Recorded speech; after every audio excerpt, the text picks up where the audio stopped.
পবিত্র রমজান মাসের শুরুতে গাজায় সব ধরনের ত্রাণ ও পণ্যের প্রবেশ স্থগিত করেছে ইসরায়েল। একই সঙ্গে তারা হুমকি দিয়েছে, হামাস যদি ফিলিস্তিনি ভূখণ্ডে অস্থায়ী যুদ্ধবিরতি বাড়ানোর প্রস্তাব গ্রহণ না করে তবে এর পরিণতি ভোগ করতে হবে। ইসরায়েলি প্রধানমন্ত্রীর দপ্তর রোববার এক বিবৃতিতে জানিয়েছে, বেঞ্জামিন নেতানিয়াহু সিদ্ধান্ত নিয়েছেন গাজা উপত্যকায় সব ধরনের পণ্য ও ত্রাণ প্রবেশ স্থগিত থাকবে।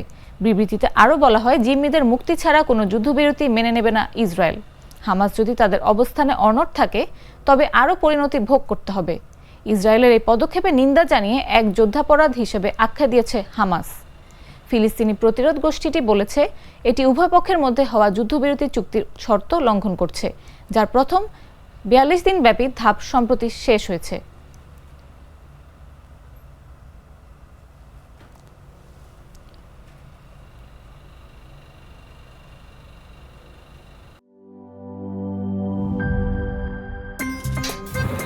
আমার একটা স্মার্ট সিদ্ধান্তে 25% গ্যাসের খরচ কমেছে। ভাবছেন কিভাবে?